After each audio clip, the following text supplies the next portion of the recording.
So, firstly, can I thank you for inviting me here to speak today here in Liverpool, and to Jed and Steve for making that happen. But I think really, when we think about this issue of human trafficking and modern slavery, the thing we have to accept is this brings shame on our current world. We live in uncharted times. Our ability to communicate, to trade, move finances, or explore this planet is enjoyed by many. Some even consider it a right. The click of a button or use of an app, improving connectivity, education, and accountability should be what has resulted, and even enhancing of human rights. But unfortunately, the modern way of life does have many benefits, but the cost of this new way of life can't be quantified in dollars, pounds, or euros. It is human dignity that has paid the price. Traffickers spend their time seeking their next victim, untraced, unpursued, often in plain sight, operating openly, while market drivers not only allow this, but often encourage the very existence of this crime. This has been a crime for many centuries. In fact, the first legislation you can find of an international protocol goes back to 326 BC. Many hundreds of years have passed where there's been declarations and announcements. However, this crime has continued. And if we look at this city, we've only got to look at the dockyard here and the museum, and then the fact that the first foreign US consulate was built in this city. It still remains as a building because of the money that the slave trade was creating. But shockingly, in our time, there are more people in modern slavery than at any time in history. The 15 million of the 2 centuries of the transatlantic slave trade was shocking and disgraceful. But now there's estimated to be 40 million people, 1 in 4 a child, suffering in exploitation of this crime, and 151 million children in some form of abusive labour conditions. How low can our world sink? Has the moral compass turned 183 degrees off course, travelling against the tide of dignity? Understanding this crime is crucial to realise what it is, and importantly, what it isn't. The international and national legal frameworks should be reflected in responses, particularly for the statutory actors, against which success should be measured and accountability framed. There are many international commitments and domestic laws. But what must be remembered is that human trafficking and modern slavery is a crime against a person. It does not require a border or even the movement of a person. It's about exploitation and commodification. Smuggling will always involve a border and is about breaching border security. But during the period of that movement, people traverse between states of being trafficked or being smuggled. Many of you will know I did a report into the incidents and the cases in Vietnam. I noted that many people took months and even years to arrive at their destination, very often the United Kingdom. But at different points during that journey, they may have been smuggled or may have been trafficked, depending on what position they were in and how financially viable they were to exist. So we have to remember it's recruitment, transportation, transfer, harbouring and receipt. They don't all involve the movement. And the types of means are there and the purpose for what they are. But simply put, it is the trading in human lives.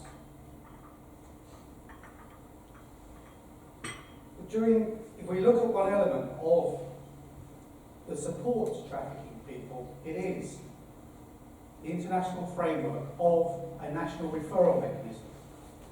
This is supposed to support victims. And in the spring of this year, the Organisation for Security and Coordination in Europe will produce a new guidance on how this system should operate, which I would encourage you all to read and use as a reference document. The National Crime Agency, who are managing this, is now moved to the Home Office, and the Salvation Army do a great job on looking after the victims who suffer to get into that system, but the system is very clogged. If we look at figures from 2018, there were nearly 7,000 people trafficked into the reported into the NRM in 2018. But if you add up the total of people who are awaiting decisions, it is about 6,000. So no movement. And some of those people have waited up to 5 years for a decision. And more than 2,500 have waited over 2 years for a decision. These are people who are victims of a crime that holds life in prison. So even when victims are rescued and identified, their path can be treacherous. So who are the stakeholders, and who do we need to start calling to account? Well, we need to look at the justice system. Is it working for justice of the victims? A question we should all be asking. If a victim of rape had to wait 5 years for a decision to decide whether they were a victim, we would be outraged. But we're not talking about one victim, we're talking about thousands, continuously waiting and being pushed around like pawns. But who else should we have help in this? Labour inspectors and the Gang Masters Labour Abuse Authority do a great job, but they're not properly resourced. Unions play their part. We need the health sector, the National Health Service and other health authorities to do their part. Local authority, including education, we should be planning well for the future so that young people and those who will be future leaders treat this seriously. Transportation, from Liverpool and transportation for Ireland. And we know that there is a problem with trafficking, particularly Vietnamese, through those ports. But air traffic, what is their investment in this? Companies who are making billions of dollars a year. Business and trade. Have we got to the point where trade deals actually include safety and security of people? Or BlackRock, this week, their CEO, who invests $7 trillion around the world, the biggest investment, said the security and safety of people and the climate are two of the priorities he's going to create. So we're seeing a moral change. But of course, civil society and faith groups have a major role to play, some of which I will go into shortly. But what can be done? Well, we need to understand the issue, develop responses, identify who has a role to play and what your role can be. Think of the solutions in line with agreed standards and frameworks, the legislation, the policy, the Council of Europe protocol. Review and monitor progress, and be transparent and open to discuss outcomes and change them if necessary. Connect with others. But one thing I always would say about partnerships is partnership is a tactic, not the outcome. And also, and something we need to do, and the church is in an ideal position to do this, reset the moral compass. People first, not money. There are things to help you as you start to develop your progress on this. There's a guidance about survivor standards. And it's the only part of the Modern Slavery Act that the government has not introduced as a legal framework, the victim care section. The question has to be, why not? That should be the legal framework. There is also the council guide, which I would very much encourage you to look at. It is available online and does talk about many of the things that you might want to do domestically.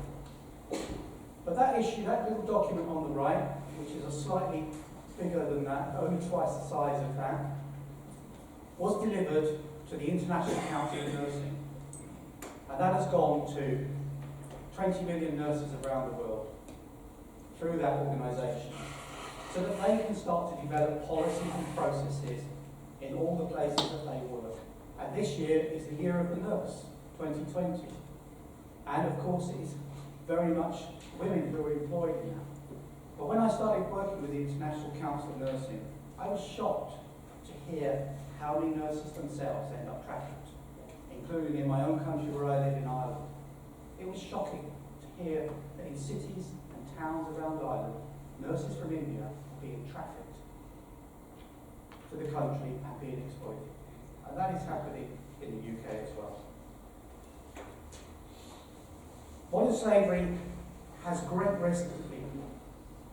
It is a security risk domestically, nationally, and regionally and internationally, which is why the UN Security Council have debated this, and I've spoken there. It earns criminals $150 billion a year. But if we look at those figures, between 2017 and 18, the number of victims being identified dropped by 11,000. So what is happening? The prosecutions dropped by 6,000 globally. So what is happening? Which means, by default, there will be fewer convictions in 2019 than there were in 17 or 18. And in the UK, in the last 12 months, there were only 42 convictions for modern slavery. 46 police forces across the UK, so less than one conviction pro rata per police force. And there are also risk orders available. And very few of those have been used. So we need to ask the questions. What is happening? Why is it there's only been 42 convictions when there are estimated to be in the UK 136,000 victims? How many criminals are pro rata?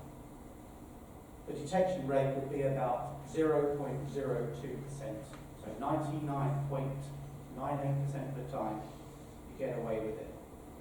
Great crime, you're going to make 150 billion collectively. So what does this crime look like, and why should we start getting better responses? Well, this is a Nigerian gang that I investigated when I was a police officer. And we used other techniques so that we weren't putting the weight of this on the shoulders of the victim. Technology, surveillance. But the unique thing about this case, the victims from Nigeria were subject to witchcraft, juju rituals, placed in coffins and raped prior to their travel to the United Kingdom, 15 years of age. When they arrived in the UK, they were quickly moved out to other places to be further exploited. Well, having intelligence on this, we gathered as much evidence as we could, but then we were able to identify the victims and intervene as they were being taken elsewhere, destined for Spain. But this woman was taken into a system, or these girls were taken into systems, and nobody was really asking them what they wanted. And when good officers went to see them, one said, I just want to go to Mass. I want to go to Mass. I've been asking. And when she went to Mass, she asked to speak to a priest. And she asked the priest, is this juju real? Will the spirits come and kill me if I tell the authorities? And of course he said no. She then cooperated with police, and her traffickers got 20 years in prison. Another case, a woman brought from Thailand, and this shows the complexities. A number of women, should I say, brought from Thailand on passports to Albania and to Romania. There they were given forged Romanian passports and Malay passports, where they would get to Belgium and then to the United Kingdom, where they were sold into brothels all over East London.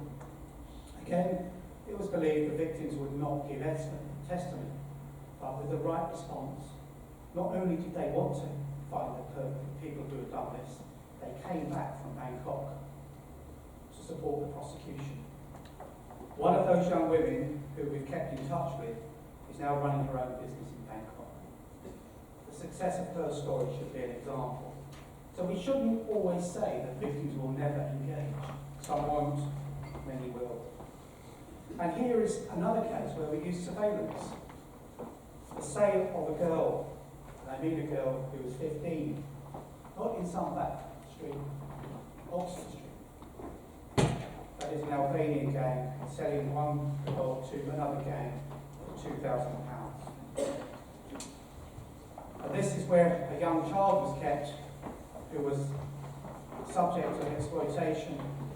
And it was by using DNA, forensics, intelligence systems, and whatever we could to convict the traffickers who brought her and subject her at the age of 7 to terrible abuse.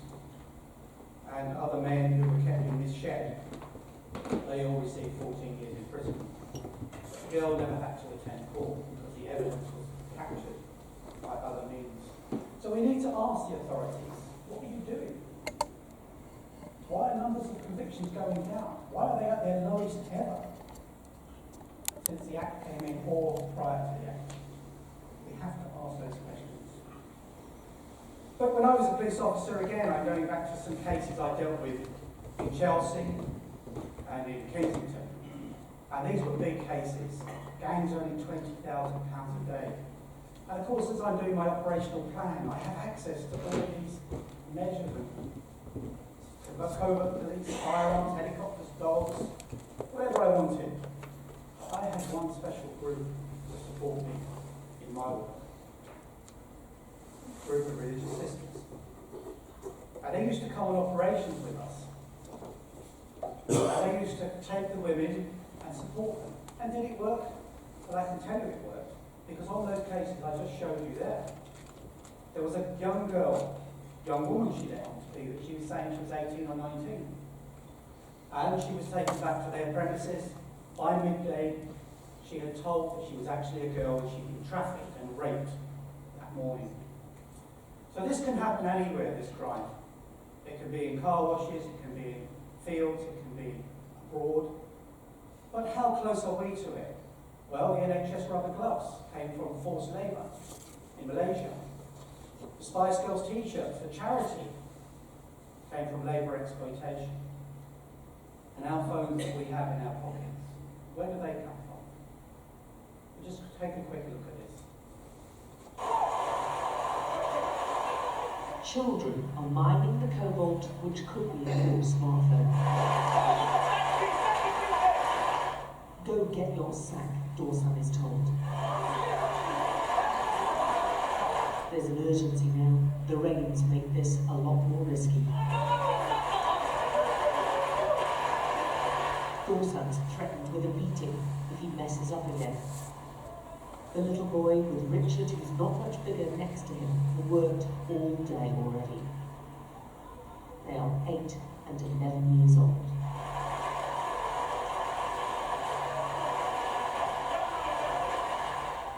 This is what helpless looks like, and he's one of the children making millions for multinational corporations in America and China whilst they suffer in squalor.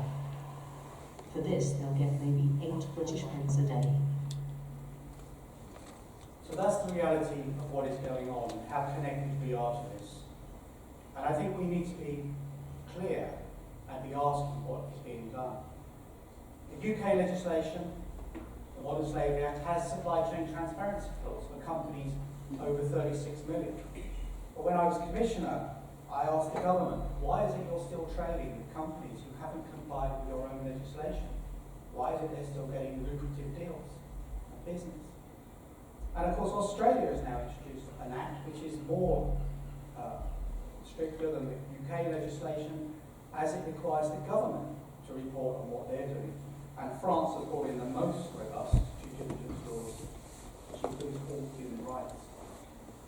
But we need to make sure that our taxpayers' money, public procurement, is not ending up in the hands of traffickers.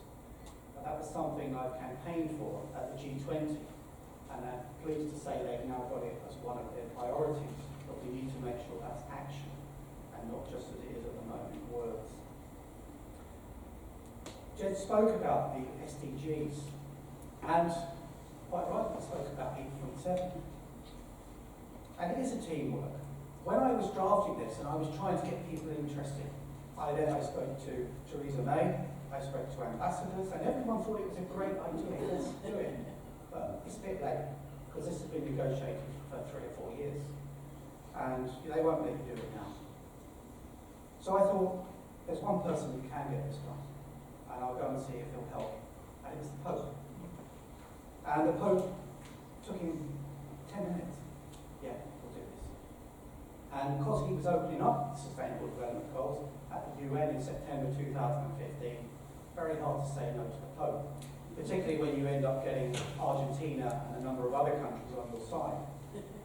But it was the last minute, the last day of the negotiations after 4 years that they agreed on this, the Saturday morning, and the signatures were done on the Sunday.